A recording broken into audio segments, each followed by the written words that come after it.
टेरा mathematics के online platform में सभी लर्नर्स का स्वागत है।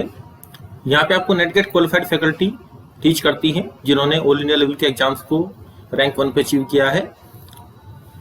इस नंबर पर आप कॉन्टैक्ट कर सकते हैं डेमो के लिए, अगर आप टेट सीरीज ज्वाइन करना चाहते हैं या फिर लेक्चर कोर्स करना चाहते हैं शॉर्टकट टेक्निक के साथ। देखिए, आज हम आपको जेआईसी लेक्चर 2015 के कुछ क्वेश्चन सोल्व करा रहे हैं, जिससे आने वाले एग्जामिनेशन में आप क्वेश्चन को अच्छे तरीके से डील कर सकें।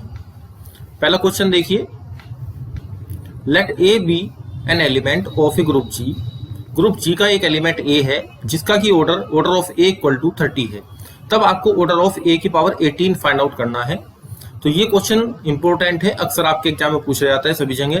तो एक फॉर्मूला जो मैंने आपको लिख के दिखाया है यहाँ पे कि अगर हमें ऑर्डर ऑफ ए मालूम है तो ऑर्डर ऑफ ए की पावर m जो हमारे पास आएगा ऑर्डर ऑफ ए अपॉन यहाँ पे नीचे आता है जीसीडी। अब जीसीडी किस किस का आएगा? ऑर्डर ऑफ ए का और m का, जो कि हमारे पास क्या है, ये पावर है, ए की जो पावर है।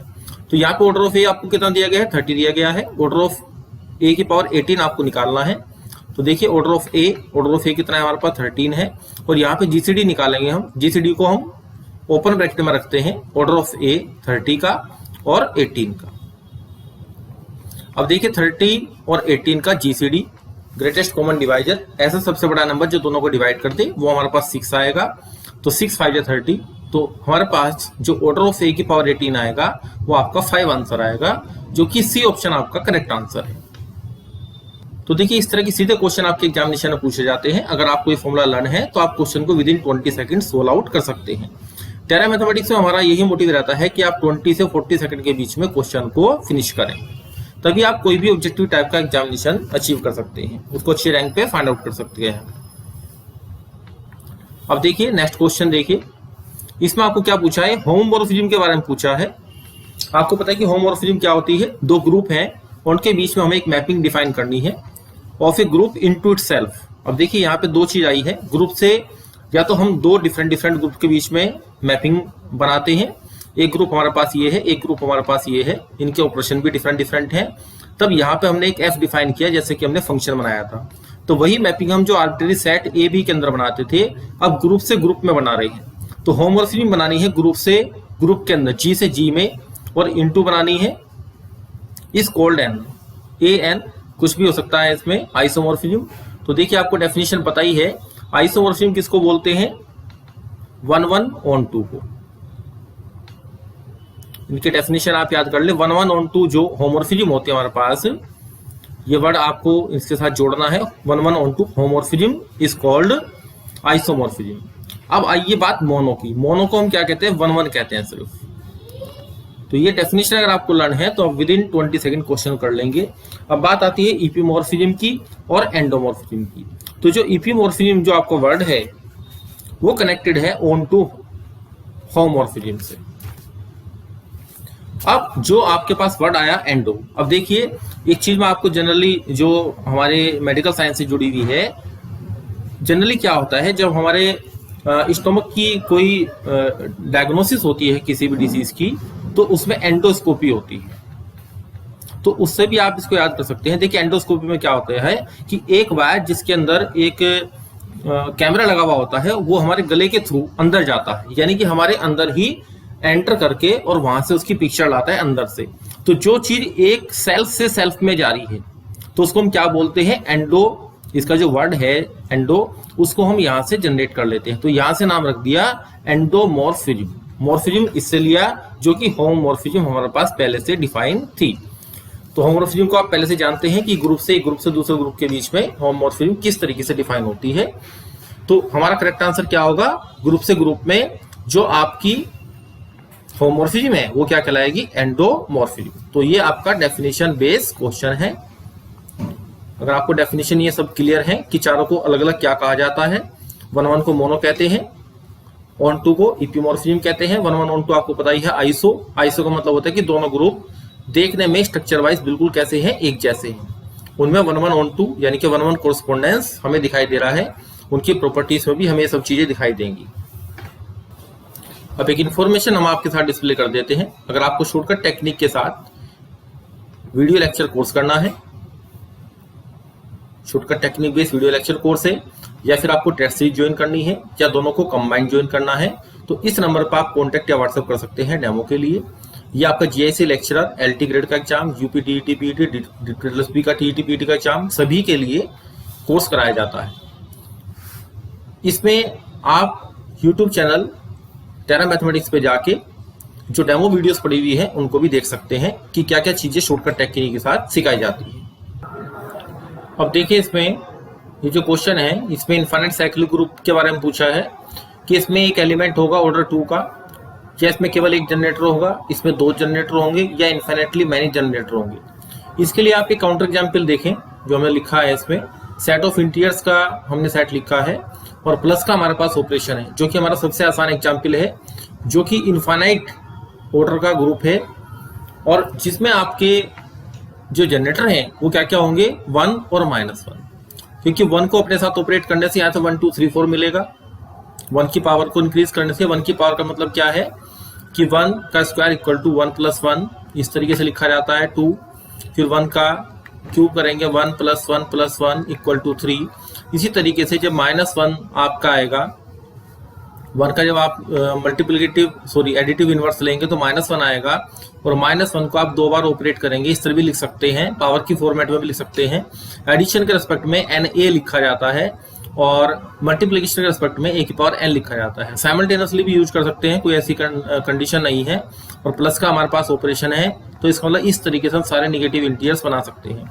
तो यहाँ पे इसलिए कितने जनरेटर होगा आपके पास, एक तो 1 होगा, इसके अलावा -1 होगा। अब आप चेक करिए कि अगर आप 2 को सेल्फ से ऑपरेट करेंगे, कितनी बार भी ऑपरेट करेंगे, अगर 2 बार ऑपरेट करेंगे तो 2 + 2 कितना आएगा आपके पास, 4 आएगा। यानी कि कोई भी आपके पास 1 और -1 के अलावा जो भी हमारे पास नंबर हैं वो सारे नंबर्स को जनरेट नहीं कर पाएंगे। 2 को 2 के साथ ऑपरेट करेंगे तो हमारे पास क्या आएगा, ये हमारे पास सारे इवन इंटीजर्स आएंगे, तो ओड इंटीजर्स हमारे पास आ ही नहीं पाएंगे इसमें। तो इसलिए बाकी जो और एलिमेंट हैं वो सबको जनरेट नहीं कर पाएंगे। तो यहाँ पे हमारे पास कितने जनरेटर ऑब्टेंड हुए, 2 जनरेटर ऑब्टेंड हुए। तो यहाँ से काउंटर एग्जाम्पल हमें पता लगा कि ये इनफाइनाइट ऑर्डर का साइक्लिक ग्रुप है जिसमें कि 2 जनरेटर हैं। तो हमारा आंसर तो आ गया कि ओनली 2 जनरेटर इसके अंदर होंगे। अब इसमें इनफाइनाइटली मैनी वाला ऑप्शन आपका कैंसिल आउट हो गया, ओनली 1 जनरेटर वाला कैंसिल आउट हो गया। अब एक ऑप्शन रहता है कि इसमें जो एलिमेंट हैं वो ऑर्डर 2 के कितने एलिमेंट होंगे। अब देखिए कि केवल जो हमारे पास आइडेंटिटी एलिमेंट है उसका ऑर्डर हमारे पास कितना है, 1 है।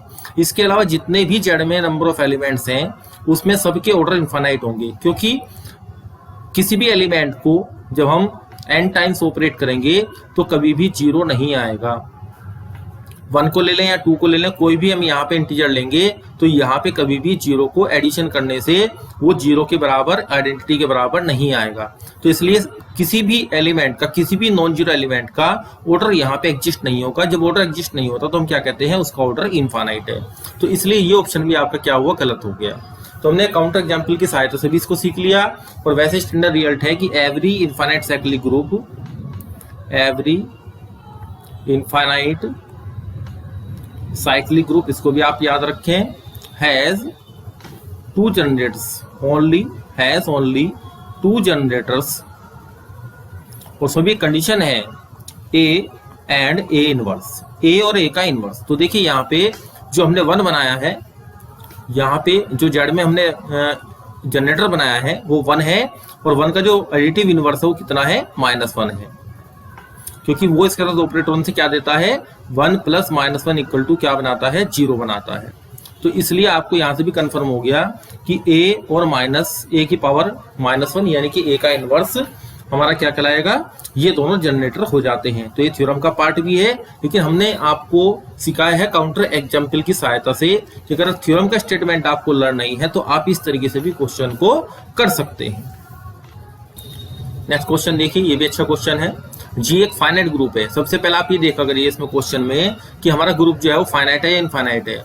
अब order of a denotes the order of a, इसको डिनोट करता है। m हमारे पास कोई इंटीजर है, तब ऑर्डर ऑफ a की पावर m निकालना है।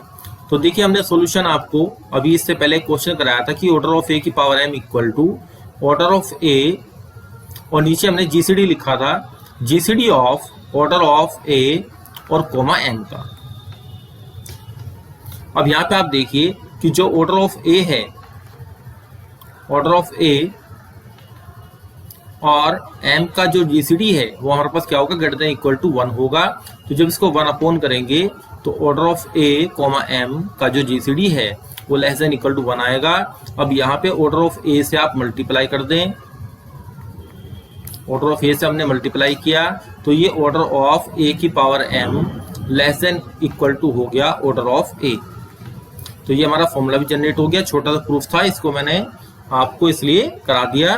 तो बी ऑप्शन हमारा करेक्ट आंसर होगा। आप इसको एज ए स्टैंडर्ड रिजल्ट अपनी कॉपी में नोट डाउन कर लीजिए।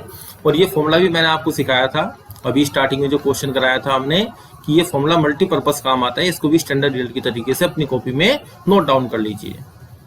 नेक्स्ट क्वेश्चन देखिए, ये भी डेफिनेशन बेस्ड क्वेश्चन है। आप हमेशा ध्यान रखिए ग्रुप थ्योरी से और आपका जो लीनियर अलजेब्रा है वहां से, मैट्रिक्स थ्योरी है जिसमें रैंक और आप आइगन वैल्यूज की स्टडी करते हैं, सभी में डेफिनेशन और कंसेप्ट बेस्ड क्वेश्चन आते हैं।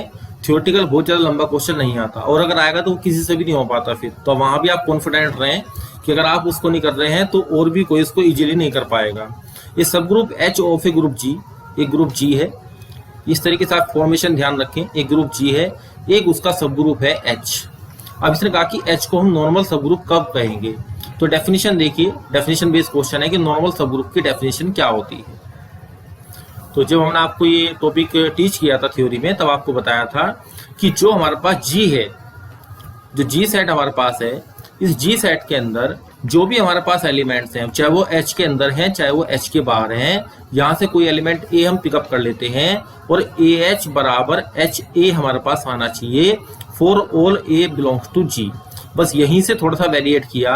अब इसमें भी एक डेफिनेशन इन्होंने ऑपरेट कर दी, जो और ऑप्शन है उनके बारे में बता रहा हूं मैं आपको, कि ए इनवर्स आप लेफ्ट से ऑपरेट करें, ए एच ए इनवर्स। देखिए जब मैं इसको ऑपरेट कर रहा हूं तो इसका मतलब है कि मैं एच के जो अंदर एलिमेंट्स रखे हुए हैं उनके ऊपर काम कर रहा हूं। आप इसको इस तरीके से समझ सकते हैं, एच ए इनवर्स। आपको लग रहा है कि एच पे ऑपरेट कर रहे हैं तो एलिमेंट्स के ऊपर ऑपरेशन चल रहा है बेसिकली, जो कि थोड़ा सा हिडन फेस में चल रहा है। तो एच हमारे पास ई आ गया और ई से किसी भी एलिमेंट को ऑपरेट करते हैं, एच को ऑपरेट करें यानी कि इसके एलिमेंट को ऑपरेट करें तो हमारे पास एच ही आएगा।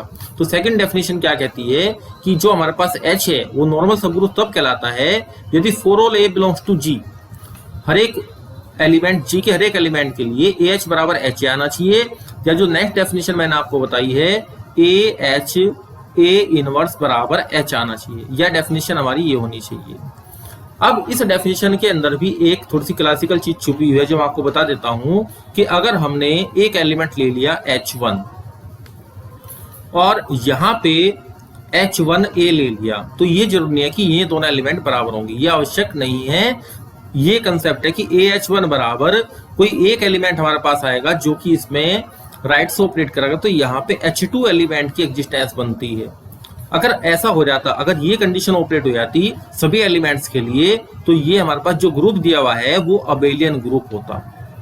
ये कंडीशन है अबेलियन ग्रुप। तो अबेलियन ग्रुप से हटके की स्टडी की गई। ये डेफिनेशन में मैंने आपको समझाया था जिस टाइम नॉर्मल सब ग्रुप की स्टडी कराई थी, कि जनरली ये नहीं होता, हम जनरली यही सोचते हैं कि इसमें ऐसा होता है। तो आपसे ये चीज इंटरव्यू में, अब आप ध्यान दें, इंटरव्यू में ये चीज स्पेशली आपसे पूछी जाती है कि एलिमेंट के बीच में जो डेफिनेशन हमारे पास है, जो मैंने ऊपर आपको दिखाई है लिख के, ए एच बराबर एच ए, ये डेफिनेशन एलिमेंट बेस पे किस तरीके से काम करती है, ये चीज आपसे बोर्ड पे इंटरव्यू में पूछी जाती है। अब आप यहाँ पे क्या बताएंगे कि ए एच, लेकिन हमारे पास क्या हो रहा है कि ये जो एच हमारे पास है और आपने ए से ऑपरेट किया किसमें, लेफ्ट में, तो ए एच जब आप बनाएंगे इसमें राइट से, सॉरी लेफ्ट से ऑपरेट किया, अब ये जो एलिमेंट्स का सेट हमारे पास आएगा ये आएगा, और फिर आपने एच को इससे ऑपरेट किया। अब ये जरूरी नहीं है कि जो ऑर्डर हमारे पास एच में, मान लिया हमारे पास एक स्पेसिफिक ऑर्डर था एलिमेंट का, हमने रख लिया और ए से इसको ऑपरेट किया, तो यहाँ एलिमेंट्स बनेंगे। अब यहाँ जो एच ए बनाएंगे तो ये जरूरी नहीं है कि जो एलिमेंट्स आपको ऊपर आ रहे हैं जिस ऑर्डर में, उसी ऑर्डर में इधर आएंगे। लेकिन एक खास बात जो ध्यान रखने की है वो क्या है कि जो एलिमेंट आपको यहाँ मिल रहे हैं, जो एलिमेंट आपको AH में मिल रहे हैं, वही एलिमेंट आपको यहाँ पे मिलेंगे। भले ही ये एलिमेंट यहाँ लाई कर रहा है तो वो एलिमेंट यहाँ आ जाएगा। तभी हमने एक कंडीशन जो आपको दूसरी सिखाई है, ट्रिपल लाइट मैंने लगा दिया है, AH1 बराबर H2A।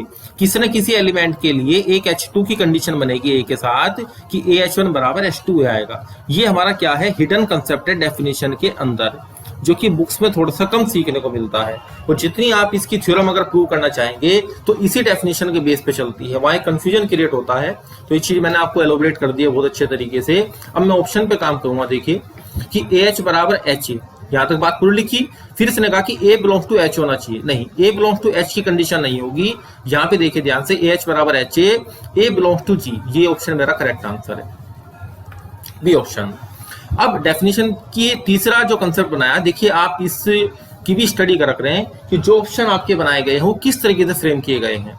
अगर आपका एक आंसर सही है तो 3 गलत हुए हैं। जब आप इस पे विशेष रूप से ध्यान देंगे और वो भी प्योर मैथमेटिक्स के अंदर, तो आप क्वेश्चन को कई बार, मैं तो ऐसे ही करता हूं कई बार क्वेश्चंस में कि 3 ऑप्शन आपने डिस्कार्ड कर दिए तो चौथा ऑप्शन जो मुझे नहीं भी मालूम है तो वो सही हो जाता है। ये भी आपके क्वेश्चन करने की एक टेक्निक है और ये भी आपके सब्जेक्ट की नॉलेज का एक पार्ट है कि आप 3 चीजों को मना कर दें। ये सही चीज आपको पता है, नहीं पता है, वो एक अलग कंसेप्ट है। तो पेपर में तो हमें क्या मतलब होता है कि हम केवल क्वेश्चन के आंसर्स पे पहुंच जाएं विद इन टाइम, 20 सेकंड से 40 सेकंड के बीच में। अब AHA, अब यहाँ पे क्या होना चाहिए था, जो मैंने आपको लिख के दिखाया है नीचे, डबल लाइट लगाया है, AHA इनवर्स बराबर H होना चाहिए था, और वो भी for all A belongs to G के लिए। अब यहाँ पे एक कंसेप्ट उन्होंने चेंज कर दिया है कि for all A belongs to H के लिए। तो यहाँ पे AH अगर A इनवर्स होता तब ये ऑप्शन हमारे सही में काउंट होते। तो इससे हम क्या कर सकते हैं, more than one is correct का क्वेश्चन बना सकते हैं, फ्रेम कर सकते हैं। उसमें पहला ऑप्शन क्या रहेगा, ये जो मैंने आपको बताया कि इसमें ये आंसर रहेगा और दूसरा आंसर ये रहेगा। तीसरा आंसर मैं डाल दूंगा इसमें कि A और B दोनों करेक्ट हैं और चौथा आंसर डाल दूंगा all A B C are correct. तो आपको डेफिनेशन की पूरी नॉलेज होनी चाहिए। एक डेफिनेशन और होती है इसमें जो एलिमेंट बेस पे डिफाइन होती है, AHA इनवर्स, ये जो एलिमेंट बनेगा ये बिलोंग करना चाहिए H को, ये भी डेफिनेशन होती है। तो ये पार्ट भी आप अब लर्न कर लें। तो ये लेक्चर का ये आपका लेक्चर यहीं पे समाप्त होता है। और इसी तरह की मैथमेटिक्स की नॉलेज को गेन करने के लिए, मैथमेटिक्स को फील करने के लिए टेरा मैथमेटिक्स के साथ जुड़े रहें। धन्यवाद।